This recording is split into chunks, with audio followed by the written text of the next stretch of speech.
What up, everybody? This is your boy, Dedrian from House of Wrestling, and this is my review for the July 6th episode of AEW Dynamite. Like, share, comment, subscribe, follow House of Wrestling on all social media platforms, and follow me, Dedrian180, on TikTok, Twitter, and Instagram. Tonight's AEW Dynamite, man, this was a very, it was a fun show. I'm not going to lie, it was a fun show. Some things, if you could say, were predictable. I could see if some people were to say that.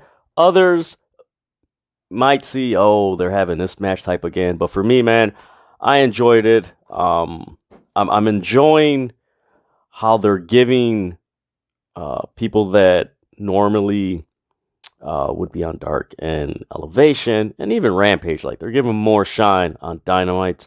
I do got a nitpick again. This is another Dynamite where there wasn't a women's match till practically right before the main event.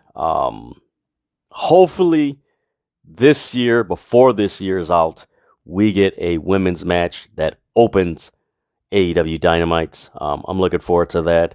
But man, tonight's Dynamite, just to go through the matches and the order they went. So we started off with Scorpio Sky versus Wardlow for the TNT title in the street fight. You had Dan Lambert and some members from the America's Top Team there. The second match, or actually the second segment, if you want to call it, was Christian Cage and Luchasaurus. We'll get into that, but that Christian Cage is wow. I'm just like, wow. Like, as a heel, this man is ruthless. Like, he is cutthroat, man. This dude is, whew, man. From there, you had the Butcher and Blade versus Keith Lee and Swerve Strickland. Then you had Penta Oscuro versus Rush. You had the Acclaimed and Gun Club versus Fuego del Sol, Leon Ruff, and the Bear Country. Then you had Thunder Rosa and Tony Storm, which they gave them the name Thunderstorm, which, it is what it is. They faced Nyla Rose and Marina Shafir. Jon Moxley in the main event fought Brody King. That was a dope main event. So you had those matches. I kind of wish they would have, if they were going to do, they did announce the Acclaimed and Gun Club versus Fuego del Sol and Leon Ruff Bear Country match, like at 7:30 Central Time. So like you could say halfway through the first hour. I don't know how I missed that tweet by Tony Khan. I do wish that if they are gonna add matches at the last minute, I do hope that and wish they were more women's matches.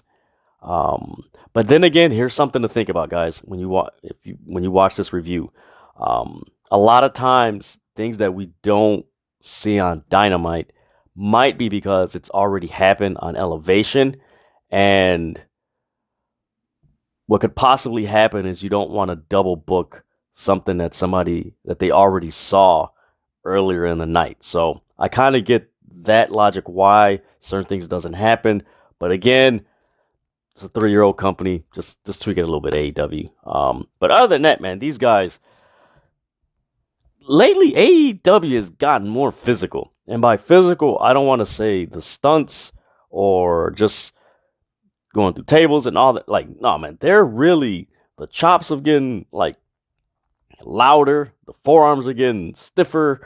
Man, it's just a very physical product that's been presented lately. And this coincides with everything that was leading towards Forbidden Door. So they just amped up the physicality, especially working with New Japan. But man, this episode, some forearms and everything, man. But I enjoyed this show. With the Scorpio Sky Wardlow street fight, there's a bunch of FU Dan Lambert chants. At this point, this is starting to show off. Like, the fans were electric. The AT&T, or America's Top Team, I don't know why I call them AT&T, America's Top Team, they like just destroyed Wardlow outside the ring, and then eventually He got their comeuppance and beat the hell out of them. Then he performed the powerbomb of Symphony on Scorpio Sky. Boom, boom, boom. Did it. 1, 2, 3. He wins. So Wardlow is the new TNT champion. That's going to be a lot of fun. I think one thing that AEW has been lacking, they fixed it with the issue that happened with CM Punk being injured. They put it on Moxley. You want to have your champions. You want to put your championship belts on people that have momentum and that the crowd are behind. Whether it's they're cheering for them or they just hate the hell out of them. Like, you want to put them, put the titles on those people. So this is going to be interesting how this plays out. I'm looking forward to it. We'll see where it goes. As far as the second segment, wasn't a match, but it was a promo by Christian Cage and Luchasaurus. He called the crowd a piece of crap. Then Matt Hardy comes out. Matt Hardy calls Christian Cage the Michael Jordan of a-holes. Then things got really interesting. Man, they're not holding back on a lot of stuff that we know as fans and like real life stuff. Like, Christian Cage is going there, man. He mentioned, you're starting to make your brother sound like the sober one. That crowd was like, whoa. I know while I was watching, I was like, yo, like, whoa. I know some people may not like it. My thing is this. Most of the time, 90% of the time, whatever comes across on the air has been approved by the person that it's being said to. And knowing Matt Hardy and Christian Cage's relationship that's going over 20 years plus, kind of lean towards that way. Like, okay, backstage they probably agreed to it. But man, Christian Cage is a heel, man. This guy, man, he's ruthless, man. This guy, whoo, man. Then he mentions to Matt Hardy, you're an embarrassment to your family. I'm interested to see where that goes. They did start kind of slightly fighting and then it was broken up, but I'm interested to see what's going to happen with the Christian Cage, Matt Hardy thing, how that plays out. I do like the fact, and I know people are like, well, it's WWE, guys. Shut up. I do like the fact that they played into their history. This is going to be really good and really interesting because most of the fans that are in attendance at AEW events and that are watching, they know the history behind Matt Hardy and Christian Cage. So wherever this goes, this is going to be very interesting and intriguing because are we going to get broken Matt Hardy with everything going on? And actually, if you look at his promo and what he was saying, he was mentioning, I'm at my lowest point. So are we going to get a broken version of Matt Hardy returning? I know they said they won't do the supernatural stuff, but are we going to get broken Matt Hardy? That's an interesting thing to think about. Keep that in mind. Then going into the third match, Butcher and Blade, Keith Lee and Swerve Strickland. Early on, it was very clunky. I don't know if it's because the guys in the match, Keith Lee, Swerve Strickland, and Butcher and Blade, like they haven't worked together a lot or something like that. But you could tell there was just something kind of clunky. And then once they went to commercial and during the commercial break, that's when or the picture in picture, that's when you think just picked up. And it just, like I said, this was where the physicality like really just started amping up in the show. But man, this was a pretty interesting match. There was a bunch of I like to mention that champions make the most money, which is a nice reference to all the titles that they have and why they represent them.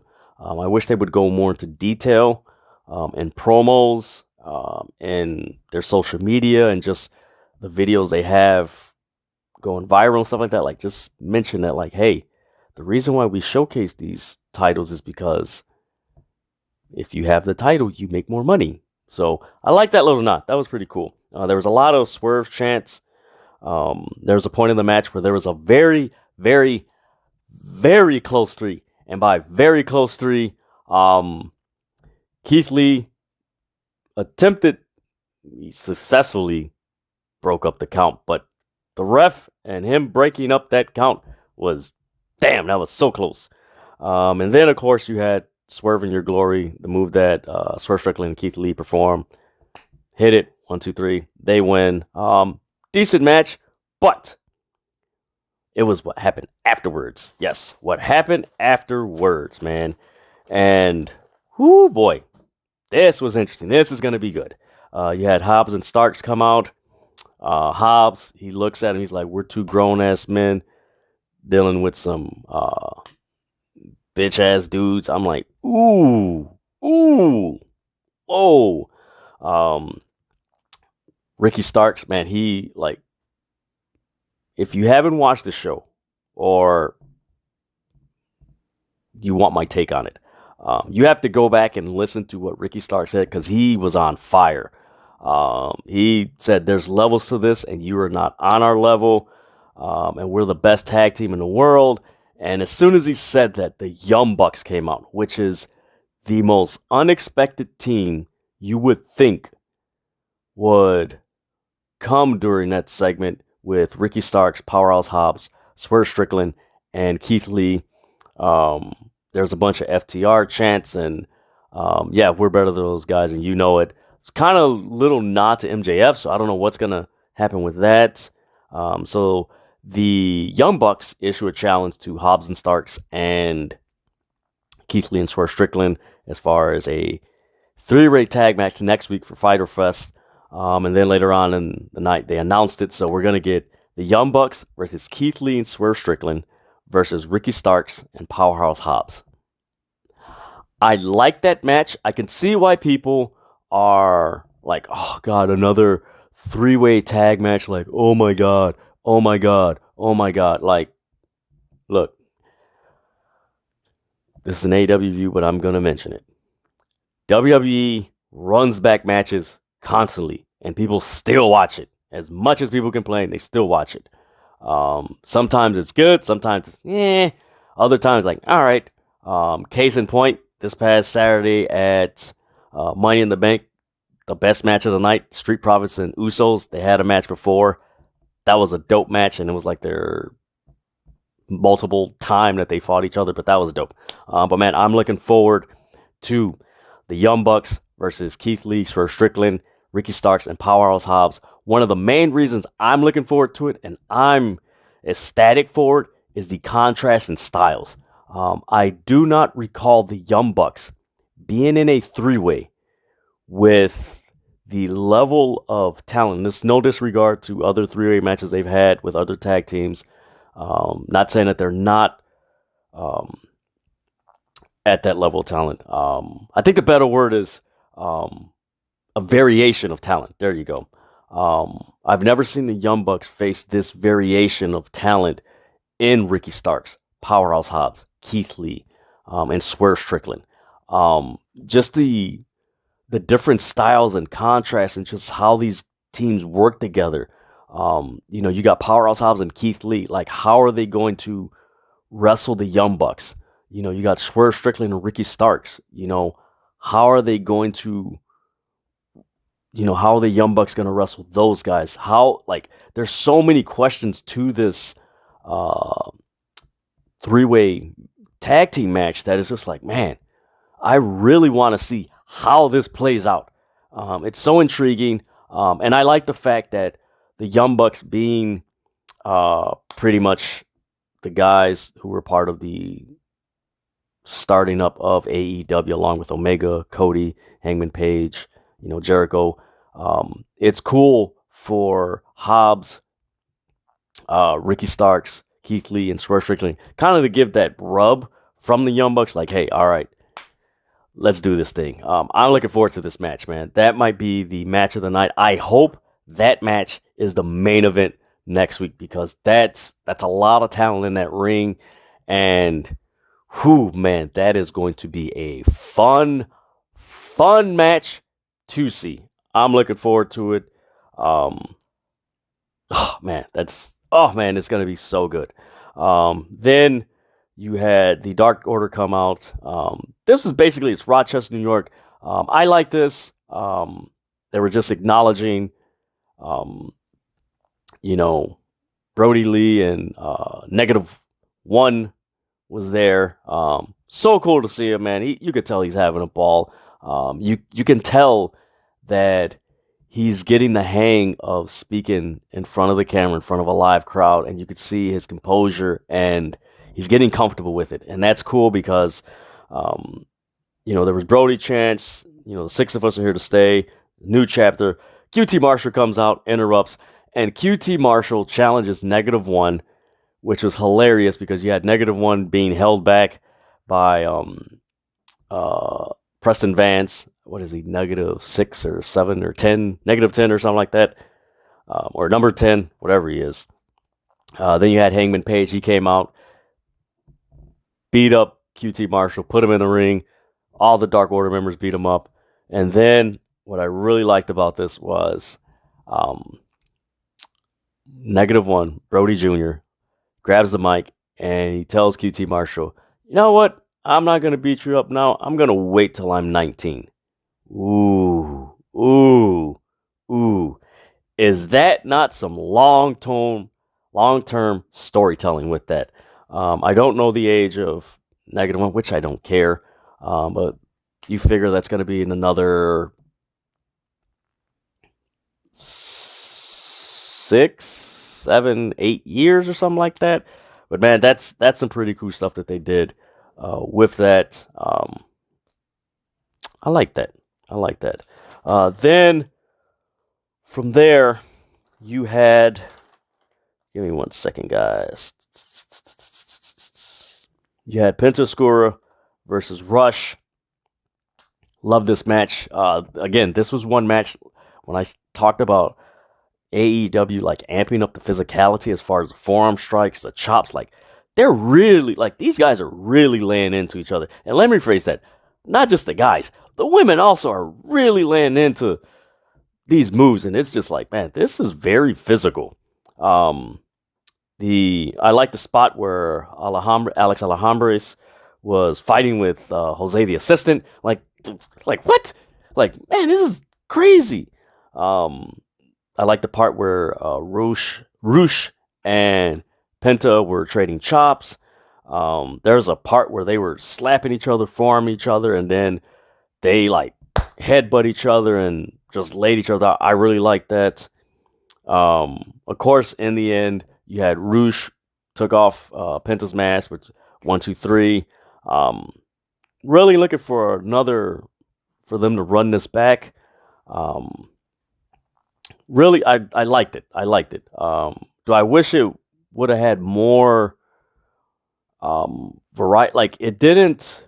I think the thing about this match, and some people might find this like man, it was just something missing, is it was more of a wrestling match, and they used very little of the Lucha Libre style in the match. They did in moments, but they used very little in the Lucha Libre style. I don't know if it's because they're holding off on a tag match between Andrade, Roosh versus the Lucha Bros. Maybe that could be the case, but I did notice. I was like, okay, they're using a little bit here and there. There was a spot where Roosh was Penta was on the bottom rope and Roosh was just jumping up and down on his shoulders. Like, damn, like this was a physical match, man. This was a physical match.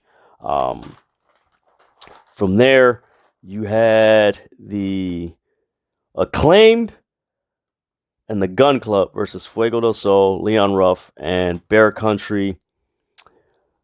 Right off the top, as soon as the Acclaimed music hits, and the Acclaimed as a tag team, they have been over with the crowd for you could possibly say since the beginning of the year, even going back into last year. Like, they were gaining a following with Max Caster's rap.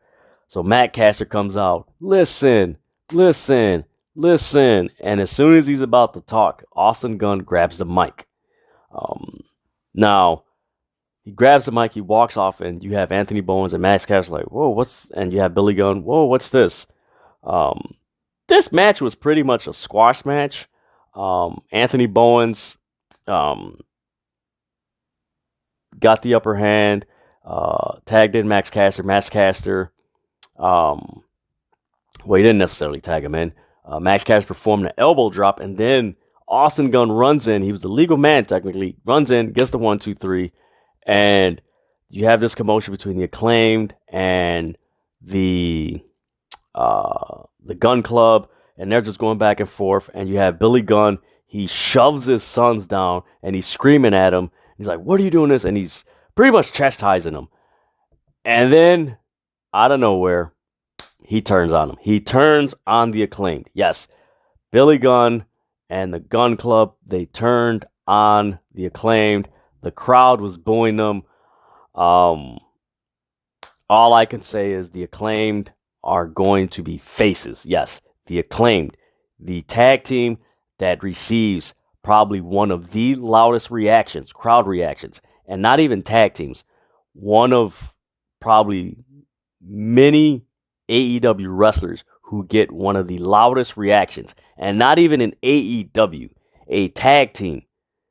These two guys, Anthony Bowens and Max Caster, probably get one of the loudest crowd reactions in all of professional wrestling. These guys are turning heel. This is going to be fun. This is going to be entertaining. You can sense in the last several weeks that Max Caster and Anthony Bowens, like, the crowd was just, it's like, no, you gotta, like, the crowd's feeling like you gotta, like, they're not heels anymore. Like, you gotta turn them. I'm interested to see where this goes, man, because this is gonna be really fun. Then the 6-match Thunder Rosa, Toni Storm versus Nyla Rose and Marina Shafir. Again, another match where they were chopping the hell out of each other, man. There was a spot where Marina Shafir, man, she did a bunch of, it's hard for me to describe, but she did a bunch of counters and turned it into a pump handle slam, which I was like, yo, this is insane. Like, this was a really good match. This match, I wish it would have been earlier on Dynamite instead of right before the main event. But man, this was a solid match for Toni Storm and Thunder Rosa. They win. So you could tell this is leading towards an eventual Thunder Rosa and Toni Storm match. I really like this match. The crowd was into it. It was a very physical match. Again, that reversal that Marina Shafir did on Thunder Rosa, man, that was a sweet reversal, man. And just the fluidity, man, she probably did 1, 2, 3. I think she did, you go back and watch, I think she did 3 to 4 reversals before she did the pump handle slam, which was insane. But that was dope. Then the main event, you had Moxley and Brody King, physical match. Brody King attempted the Cannonball Senton, missed. There was a massive superplex by Moxley that he did on Brody King. There was a part where Brody King had Moxley in the sleeper hold that he had Darby Allin in the Battle Royal, and he had him up, and you could see Moxley like, tap out. He dropped him, and the only reason he dropped him was because the ref was counting to 5, where, hey, if you don't break it to 5, you're disqualified. I really like that spot. Then Brody King performed the Cannonball Senton again, connected it. Then Moxley and him, they were just going back and forth. And then eventually Moxley wound up getting the Bulldog chokehold on Brody King. That was it. Submission. Moxley won. So, yeah, that was basically what happened on Dynamite as far as the matches. The backstage segments, you had Moxley giving a promo, hyping up the match. I liked it. He mentioned New Japan Pro Wrestling and Ring of Honor. I like this promo because he was hyping up Brody King, and he mentioned the success that he obtained in New Japan Pro Wrestling and Ring of Honor, which is really cool when you're presenting a guy like Brody King in a main event match against Moxley. Really like that. Then the backstage segment with Tony Nese and Keith Lee and Mark Sterling. I really do like the pairing of Tony Nese and Mark Sterling. Keith Lee just dismissive. He's like, unlike me and Swerve Strickland, who, they're mentioning like, oh, you guys have, been on a losing streak. And he's like, no, we haven't. Unlike you, we actually win. That was funny. Then you had a video package of Matt Menard and William Regal and the guys that participated in the Blood and Guts package. That was pretty cool. Now looking back on it, they kind of could have had that, you could say right after I believe they had it after the first match, but it was an okay promo. It wasn't too bad. Then you got a backstage segment with Claudio and Jake Hager. I like it because right away I was like, yo, these are the two guys from We the People. All right. Playing into history. I like it. And for most people who don't know, wrestling history is AEW history. There you go. There isn't some AEW canon where only AEW storylines exist in this world. Like, no. Storylines in WWE exist in AEW, which is so cool. They don't mention it outright, but it is what it is. Jake Hager, I like this promo because Jake Hager mentions you've never been a champion in Ring of Honor, nor have you been a champion in WWE. Yes, you mentioned WWE. I like it. And Claudio's like, yes, that may be true, but guess what? Unlike you, I'm 3-0, and you lost on last week at Blood and Guts. So that should be a really interesting match. You had a backstage segment with Malachi Black. That promo, I liked it because he was hyping up Brody King. He mentioned there's no luxury in your decisions. You're gonna pass. You're not gonna pass the physical realm of pain. Malachi Black's promos are so good, but yet so sophisticated. You have to watch it over and over again to get what he's talking about because he mentions it and he's so eloquent as a speaker that you're just like, whoa, okay, I got to watch this again. But I love it. Then you had a promo with Eddie Kingston. He mentions Jericho. I'm going to taste your blood. He's interrupted by Jericho. Jericho's in the back with Sammy Guevara, Ty Conte, and I believe one of the other members from Danny Magic or something, whatever his name is. And Ruby Soho is beaten up, and Ty Conte slams the SUV door on Ruby Soho's arm. She's in pain. I like this backstage segment. What I like about it is they haven't fully done it, but AEW is finally implementing the women's roster into some of these factions, and this is a start. You had Britt Baker be aligned with the Undisputed Elite. You had Chris Statlander with the Best Friends and Orange Cassidy and Roppongi Vice. That's cool. That was only those two at that time. Now you have Ty Conti with the Jericho Appreciation Society, and now you have Ruby Soho aligned with Kingston, Ortiz. We'll see about Santana, and the Blackpool Combat Club. So we'll see. They're finding a line. Just align more of the women there, and then you're able to use them more in storylines. Thank you, AEW. Then you had a backstage promo with Miro on Malachi Black. Go back and watch this. This was an insane promo. He basically told Malachi Black, I am going to destroy the gates of hell because I am the Redeemer and I'm full of rage. That's the Cliff Note version of Miro's promo. You just got to listen to it. That was a really dope promo. Then you had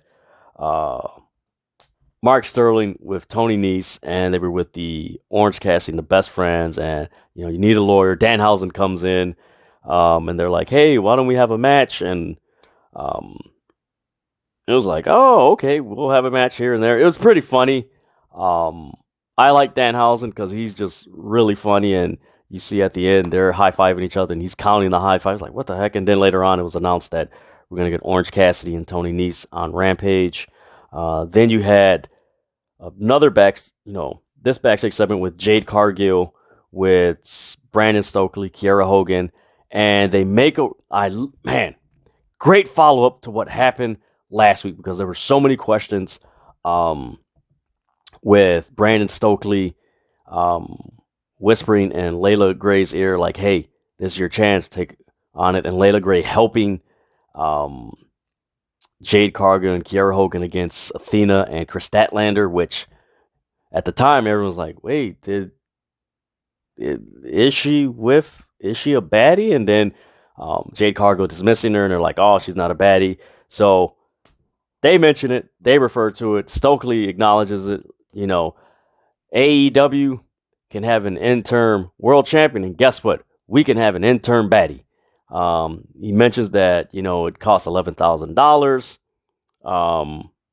and Jade Cargill mentions, like, if she messes up, it's your ass. And Stokely Hathaway's like, "Look, Jade, like I always say, trust the process." And he tries to give her a dap, and Layla Gray's just looking. I like this.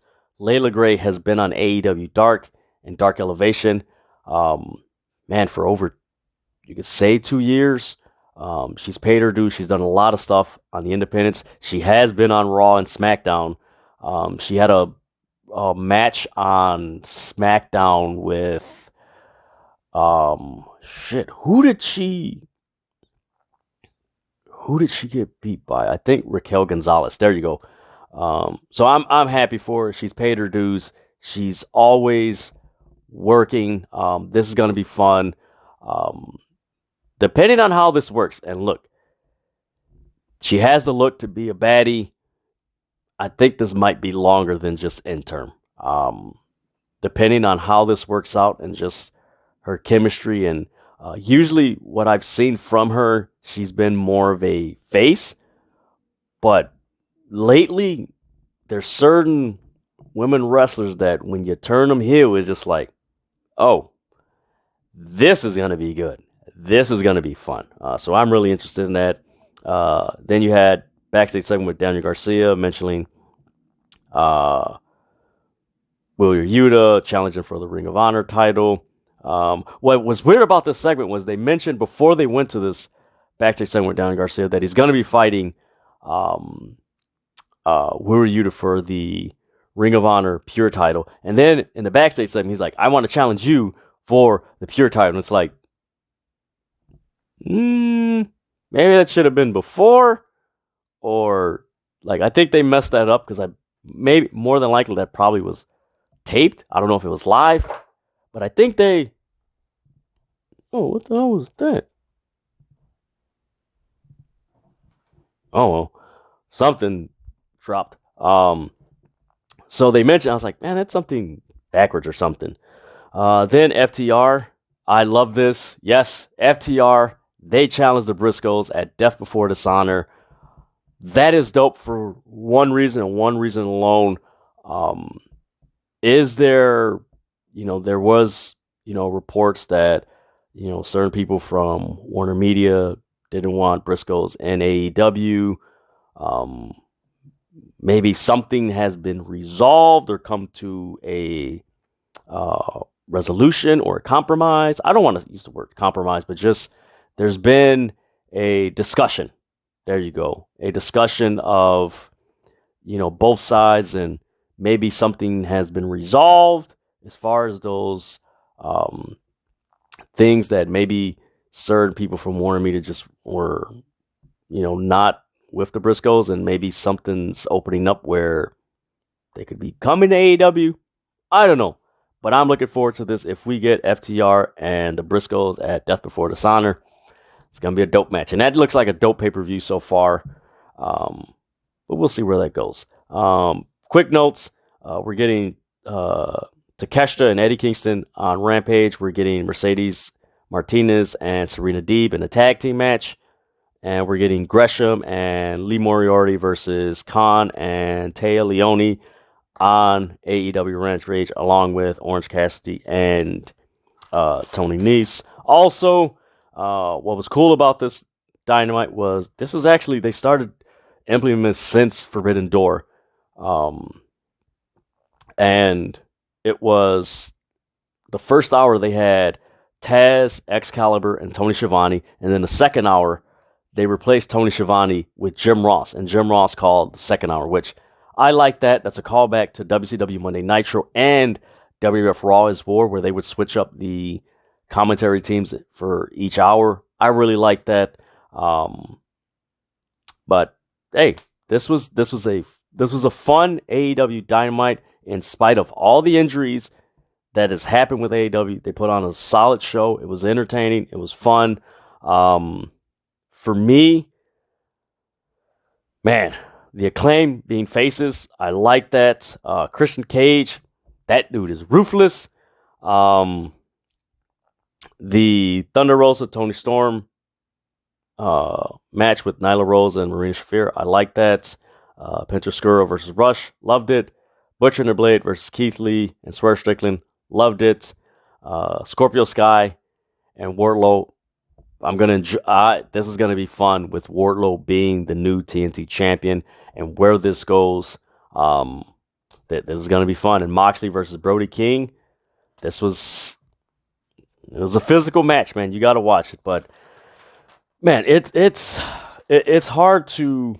I know people are gonna find, well, this was negative and this was bad, and Moxley isn't a good wrestler. And look, man, just enjoy wrestling, man. With all the crazy stuff that's going on in the world, man, just let us enjoy wrestling, and just enjoy wrestling. Let it be an escape for at least 2-3 hours, however long you watch. Just let it be an escape, man. All right. But man, out of this show, like I said, I'm looking forward to the Young Bucks versus Ricky Starks and Powerhouse Hobbs versus Keith Lee and Swerve Strickland. The diversity as far as skill sets and how these guys wrestle, man. Like the different styles these guys wrestle, and they're going to be in a triple threat match, or you call it a three-way match. Man, I'm so intrigued to see how that plays out, because again, maybe it's been a long time, but I have, in AEW, I haven't seen the Young Bucks wrestle anyone like Keith Lee and Powerhouse Hobbs, nor have I seen them wrestle guys like Ricky Starks and Swerve Strickland in a tag team setting, that alone a triple threat setting. Granted, they face Kyle O'Reilly and Bobby Rush and Luchasaurus and Jungle Boy at Revolution. Okay, those guys kind of go together, but like Swerve Strickland, Keith Lee, and Powerhouse Hobbs and Ricky Starks are just on the opposite spectrum of what the Young Bucks do. That's going to be a fun match. I'm looking forward to that match next week. That match needs to be the main event next week. Let's see what happens. That's one of those matches. I really don't care who wins. I would like Ricky Starks and Powerhouse Hobbs or Keith Lee and Swerve Strickland to win. But just all the talent in the match, I'm a huge fan of. I'm looking forward to that match. That match is going to be, man, that match is going to be good, man. So we'll see what happens. But that is my review for the July 6th episode of AEW Dynamite. Like, share, comment, subscribe, follow House of Wrestling on all social media platforms. Follow me, Dedrian180, on TikTok, Twitter, and Instagram. All right, with that, I'm out.